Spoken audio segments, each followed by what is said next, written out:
Hello दोस्तों, स्वागत करता हूं आप सभी का आपके अपने परिवार दीक्षित एजुकेशन अड्डा पर। दोस्तों, एक बार फिर हाजिर हो चुका हूं लेकर आप सभी के लिए यूपी पुलिस कांस्टेबल की परीक्षा का ब्रह्मास्त्र।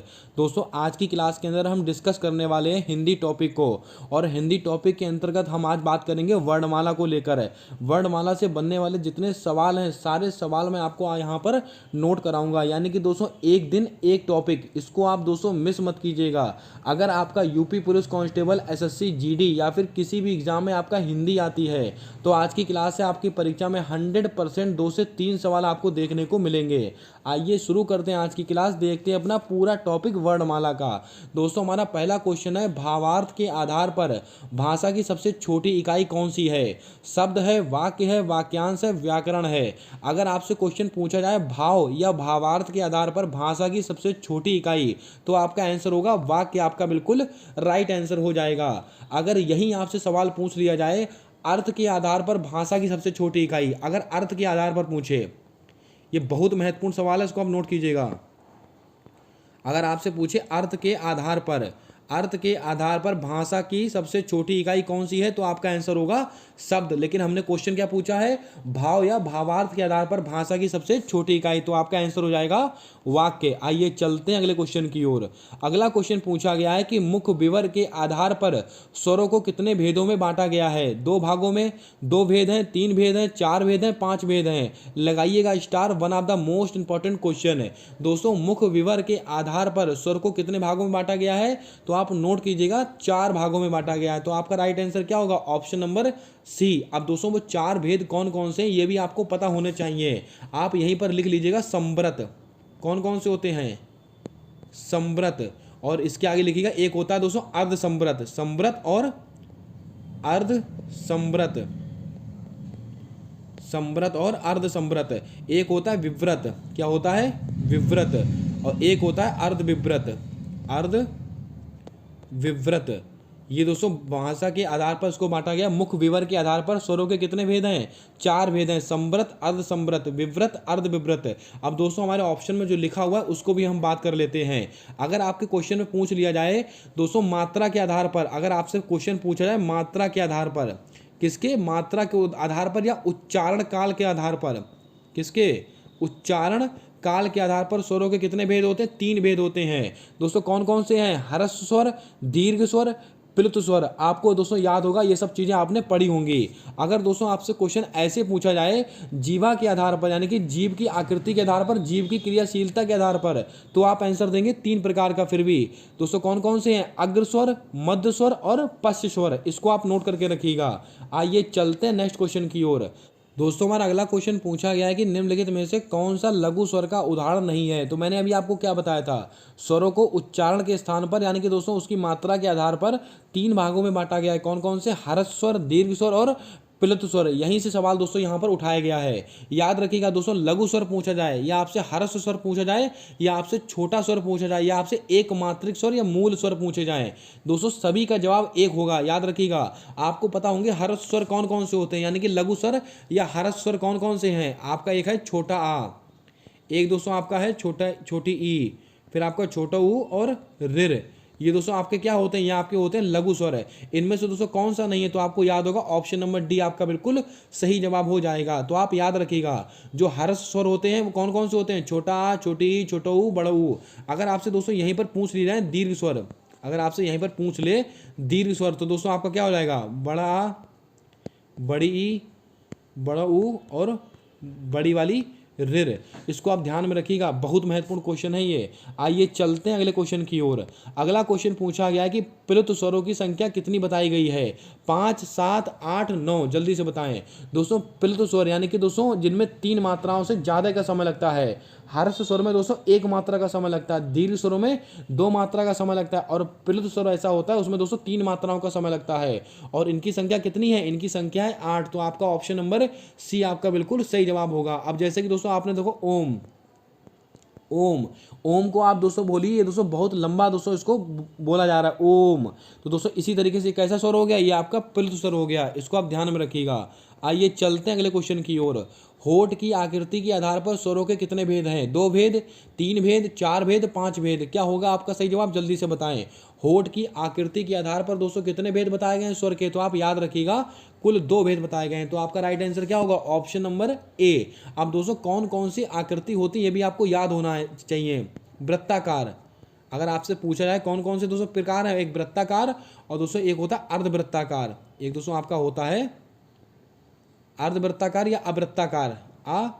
अवृत्ताकार, ये दोस्तों होठ की आकृति पर स्वर के भेद हैं, ये वृत्ताकार और अवृत्ताकार। अब दोस्तों यहीं पर ये भी लिख लीजिएगा वृत्ताकार कौन से होते हैं स्वर और अवृत्ताकार कौन से होते हैं। जैसे कि छोटा ऊ, बड़ा ऊ और दोस्तों ओ और आपका औ, ये कैसे हैं? ये दोस्तों वृत्ताकार हैं। अब दोस्तों अगर आपसे क्वेश्चन पूछ ले रहा है अवृत्ताकार यानी कि अवर्तुल स्वर कौन कौन से हैं, तो आप बोलेंगे छोटा आ, बड़ा आ, बड़ी ई, ए, इनको भी आप नोट कर लीजिएगा। और रिर, ये सब कैसे हैं? ये सब दोस्तों अवृत्ताकार हैं। ये सारे उदाहरण आपको नोट करने हैं, अपनी कॉपी में लिखने हैं। आइए चलते हैं अगले क्वेश्चन की ओर। अगला क्वेश्चन हमसे पूछा गया है निम्न में से मध्य स्वर कौन सा है? छोटा आ, बड़ा आ, ए, ई। जल्दी से बताएं दोस्तों मध्य स्वर कौन सा है इसमें से? तो याद रखिएगा मोस्ट इंपॉर्टेंट क्वेश्चन है आज के प्रैक्टिस सेट का और परीक्षाओं में कई बार पूछा गया है। दोस्तों जो आपका छोटा आ होता है इसको बोला जाता है मध्य स्वर। तो आपका राइट आंसर क्या होगा? Option number A. दोस्तों मैंने अभी आपको बताया था जीवा की आकृति यानी जीवा की क्रियाशीलता के आधार पर स्वर को कितने भागों में बांटा गया? 3 भागों में। कौन कौन से? अग्र स्वर, मध्य स्वर और पश्च स्वर। इनमें से दोस्तों मध्य स्वर कौन सा है? मध्य स्वर आपका है छोटा आ, इसको भी आप ध्यान में रखिएगा। अगर आपसे दोस्तों पूछ रहे अग्र स्वर कौन से होते हैं, अग्र स्वर ये भी आप लिख लीजिएगा यहीं पर। अग्र स्वर दोस्तों कौन से होते हैं? जैसे कि तो जीभ की आगे वाले आकृति पर बोले जाते हैं, छोटी ई, बड़ी, ए, और रिर। ये कैसे हैं? ये सब अग्र स्वर हैं। और दोस्तों मध्य स्वर कौन सा है? आपका छोटा आ। और दोस्तों यहीं पर लिख लीजिएगा पश्च स्वर। कौन सा? पश्च स्वर। ये भी लिख लीजिएगा बड़ा ऊ, बड़ा ऊ, ओ और यहाँ पर दोस्तों एक औ, इसको भी आप लिख लीजिएगा। ये सवाल भी महत्वपूर्ण है। अगर दोस्तों आप क्लास में पहली बार आए हो तो क्लास को लाइक कर देना। चैनल पर पहली बार आए हो तो चैनल को सब्सक्राइब कर बेल वाला आइकन ध्यान से दबा लीजिएगा ताकि आने वाली क्लासेस के अपडेट्स आप तक आसानी से पहुंचते रहें। ये क्लास आपको कहीं नहीं मिलने वाली है, मोस्ट इंपॉर्टेंट क्लास है, आपकी परीक्षा को ध्यान में रखकर तैयार की गई है। अगला क्वेश्चन पूछा गया है कि स्पर्शी व्यंजन की संख्या कितनी मानी गई है? 25, 33, 41, 49। दोस्तों याद रखिएगा जो स्पर्शी व्यंजन होते हैं वो दोस्तों आपके होते हैं 25। तो 25 आपका बिल्कुल सही जवाब होगा। दोस्तों कितने वर्ग होते हैं? 5 वर्ग होते हैं दोस्तों। का वर्ग आपको याद होगा, चा वर्ग, फिर आपका टा वर्ग, फिर आपका ता वर्ग, फिर आपका पा वर्ग।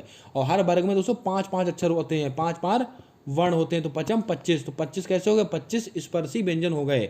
अब दोस्तों अगर आपसे क्वेश्चन ऐसे पूछा जाए व्यंजनों की मूल व्यंजन कितने होते हैं? मूल व्यंजन होते हैं आपके 33 और कुल व्यंजन कितने होते हैं? कुल व्यंजन होते हैं आपके 41। आपसे जैसा सवाल पूछा जाए आप वैसा आंसर देंगे। अगर आपसे मूल व्यंजन पूछ ले तो आप आंसर लगाएंगे 33, अगर आपसे कुल व्यंजन पूछ ले तो आप आंसर लगाएंगे 41। आइए चलते हैं अगले क्वेश्चन की ओर। निम्न में से अंतस्थ व्यंजन कौन से हैं? लगा लीजिएगा स्टार। ये सवाल भी बहुत बार परीक्षा में पूछा गया है, या, रा, ला या इनमें से सभी। तो ये सभी आपका बिल्कुल सही जवाब होगा। दोस्तों अंतस्थ व्यंजन कौन कौन से होते हैं? एक तो होता है आपका या, रा, ला और एक दोस्तों वाह। ये 4 कैसे व्यंजन है? ये सबके सब अंतस्थ व्यंजन हैं। चलिए चलते हैं अगले क्वेश्चन की ओर। निम्न में से संघर्षी व्यंजन कौन सा नहीं है? शा, शा, शा, वाह। जल्दी से बताएं दोस्तों। संघर्षी व्यंजन कह लीजिएगा या दोस्तों इसको आप सगोश वर्ण कह लीजिएगा, एक ही बात होती है। अगर आपसे सगोश वर्ण पूछे या दोस्तों आपसे माफ कीजिएगा अगर आपसे ऊष्म व्यंजन पूछे या संघर्षी व्यंजन पूछे, दोस्तों एक ही बात होती है।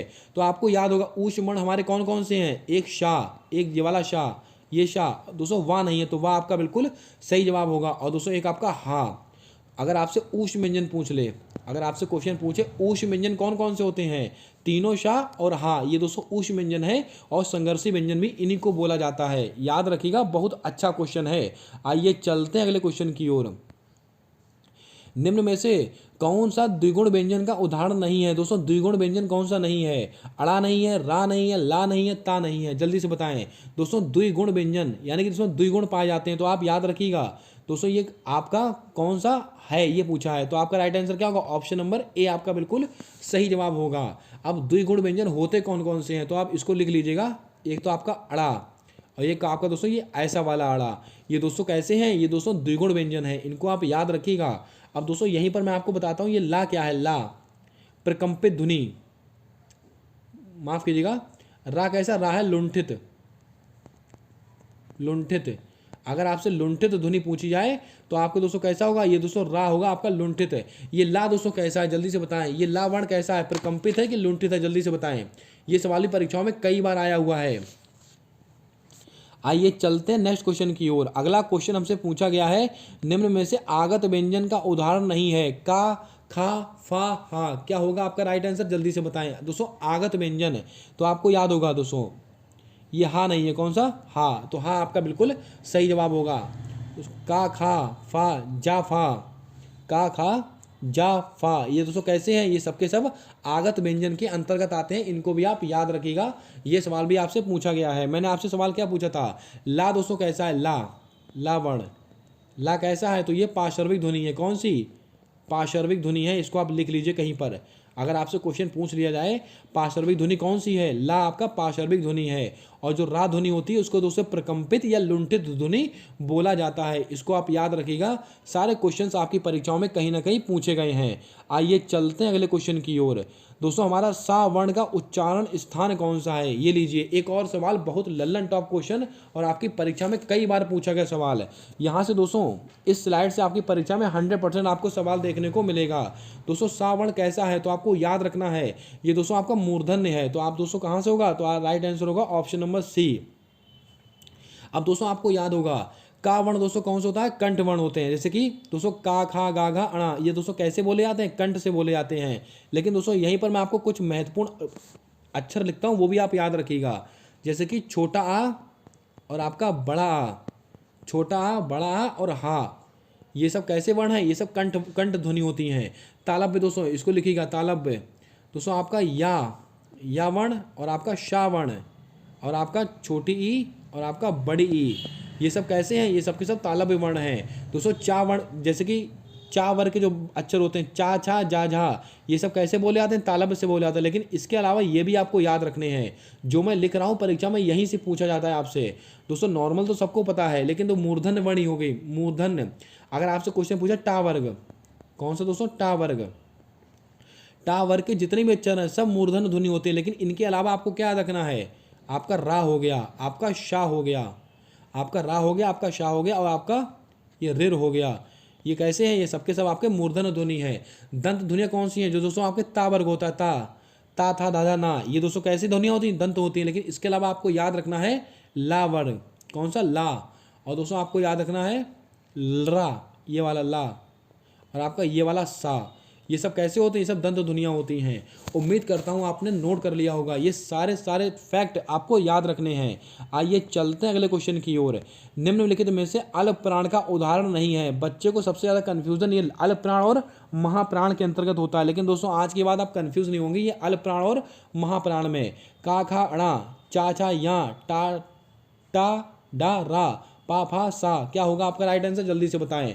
दोस्तों सबसे पहले आपको मैं एक चीज़ बताता हूँ, वो आप ध्यान में रखिएगा, अल्प प्राण ध्वनियाँ होती क्या हैं, तो आपको ये भी पता होना चाहिए। दोस्तों आपको बता दें, किसी भी वर्ग का पहला, तीसरा और पांचवा, किसी भी वर्ग का पहला, तीसरा और पांचवा जो अक्षर होता है, और दोस्तों प्लस अंतस्थ ध्वनि, प्लस अंतस्थ ध्वनि, ये ट्रिक है, बहुत महत्वपूर्ण है। किसी भी वर्ग का दोस्तों, चाहे का वर्ग हो, चा वर्ग हो, टा वर्ग हो या ता वर्ग हो, कोई सा भी वर्ग हो, इसका पहला, तीसरा और जो पांचवा अक्षर होता है, और दोस्तों अंतस्थ ध्वनियाँ होती हैं। अंतस्थ कौन सी होती हैं, या, रा, ला, वा, ये सबके सब कैसे होते हैं, ये सबके सब अल्प महाप्राण के अंतर्गत, अल्प प्राण के अंतर्गत आते हैं। किसके, अल्प प्राण के अंतर्गत आते हैं। तो दोस्तों आप आसानी से यहाँ पर लगा सकते हैं, आप देख सकते हैं। तो आपका राइट आंसर क्या हो जाएगा, ऑप्शन नंबर डी आपका बिल्कुल सही जवाब हो जाएगा। पहला, तीसरा और पांचवा कैसे होंगे, ये सबके सब, ये देखिए दोस्तों आप देख सकते हैं, पहला, तीसरा, पांचवा, पहला, तीसरा, पांचवा, पहला, तीसरा, पांचवा, ये सब कैसे बढ़ना है, ये सबके सब अल्प प्राण वाला हैं। और दोस्तों अंतस्थ ध्वनियाँ ये भी अल्प प्राण के अंतर्गत आती हैं। उम्मीद करता हूँ आप समझ गए होंगे। आइए चलते हैं नेक्स्ट क्वेश्चन की ओर। यहाँ से हम समझते हैं महाप्राण का कॉन्सेप्ट। महाप्राण वर्ग कौन से हैं, का, खा, गा या चा। अब दोस्तों मैं आपको महाप्राण के बारे में बताता हूँ। किसी भी वर्ग का दूसरा और चौथा, किसी भी वर्ग का दूसरा और चौथा जो वर्ण होता है वो कहलाता है आपका महाप्राण। इसको भी आप याद रखिएगा, अल्पप्राण और महाप्राण। उम्मीद करता हूँ आप समझ गए होंगे। अब दोस्तों आपको बता दें किसी वर्ग का दूसरा चौथा कैसा होगा, महाप्राण के अंतर्गत आएगा। अब दोस्तों इसका आंसर आप आसानी से लगा सकते हैं। महाप्राण वर्ण कौन सा है, तो आपका कौन सा है पूछा गया, तो दोस्तों खा आपका बिल्कुल सही जवाब होगा। उम्मीद करता हूँ आप समझ गए होंगे। आइए चलते हैं अगले क्वेश्चन की ओर। अगला क्वेश्चन पूछा गया कि निम्नलिखित में से अघोष वर्ण कौन सा है। दोस्तों अघोष और सघोष ये भी मैं आपको यहीं पर बताता हूँ। अघोष वर्ण दोस्तों क्या होते हैं, तो आपको याद होगा किसी भी वर्ग का पहला और दूसरा अक्षर होता है। किसी भी वर्ग का पहला और दूसरा अक्षर क्या कहलाता है, वो दोस्तों अघोष वर्ण कहलाता है। और दोस्तों तीनों शाह प्लस तीनों शाह, आपका चाहे ये वाला शाह हो गया, दंत शाह, माफ़ कीजिएगा, तालब्य शाह, मूर्धन्य शाह, दंत शाह, ये तीनों शाह कैसे हैं, ये तीनों शाह आपके अघोष वर्ण के अंतर्गत आते हैं। तो आप दोस्तों आसानी से इसका आंसर लगा सकते हैं। अघोष वर्ण कौन सा है, काखा है, नहीं पूछा ना, काखा है, टाटा है, पाफा है, तो यावा नहीं है। तो आपका राइट आंसर क्या होगा, ऑप्शन नंबर डी आपका बिल्कुल सही आंसर हो जाएगा। चलिए बढ़ते हैं अगले क्वेश्चन की ओर। दोस्तों इनमें सवाल पूछा गया कि द्वित्व व्यंजन का उदाहरण नहीं है, कौन सा द्वित्व व्यंजन। दोस्तों द्वित्व व्यंजन क्या होते हैं, दिल्ली, बिल्ली, क्यारी, कब्बाली।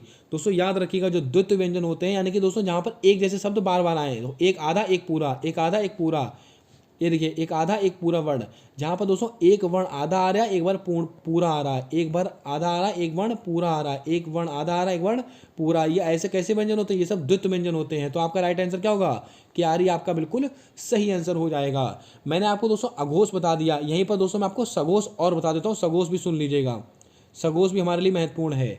तो दोस्तों सघोष में आपको क्या करना, तो कुछ में जैसे कि मैंने अभी आपको बताया अघोष वर्ण कौन से होते हैं, तो अघोष वर्ण होते हैं पहला और दूसरा वर्ण। लेकिन अगर सघोष की बात करें तो दोस्तों तीसरा, चौथा और पांचवा वर्ण, किसी भी वर्ग का तीसरा, चौथा और जो पांचवा वर्ण होता है वो कैसे कहलाते हैं, वो सब के सब सघोष कहलाते हैं। और प्लस अंतस्थ व्यंजन या, रा, ला, वा, ये क्या होंगे, ये सब होंगे आपके सघोष वर्ण, या फिर दोस्तों सघोष कह लीजिएगा या घोष वर्ण कह लीजिएगा, एक ही बात होती है। उम्मीद करता हूँ आप सारा कॉन्सेप्ट समझ गए होंगे। दोस्तों अगर आपने वर्णमाला में इतनी चीज़ें तैयार कर ली तो मुझे नहीं लगता है एक भी सवाल आपका वर्णमाला से गलत होगा। उम्मीद करता हूँ आज की क्लास आपको पसंद आई होगी, आज का कॉन्सेप्ट आपको अच्छा लगा होगा। ऐसे ही कर हम नेक्स्ट क्लास में वाक्य, फिर संज्ञा, फिर सर्वनाम, धीरे धीरे कर पूरे हिंदी के जितने भी टॉपिक हैं एक दिन में एक टॉपिक हम समाप्त कर देंगे। एक भी क्लास मिस मत कीजिएगा। अगर आप चैनल पर नए हो तो चैनल को सब्सक्राइब कर बेल वाला आइकन ध्यान से दबा लीजिएगा, ताकि आने वाली क्लासेस के अपडेट्स आप तक आसानी से पहुंचते रहें। मिलते हैं आने वाली अगली क्लास में, तब तक के लिए जय हिंद, जय भारत। दोस्तों अपना सपोर्ट, अपना प्रेम हमारे इस यूट्यूब चैनल के साथ हमेशा यूं ही बनाकर रखिएगा।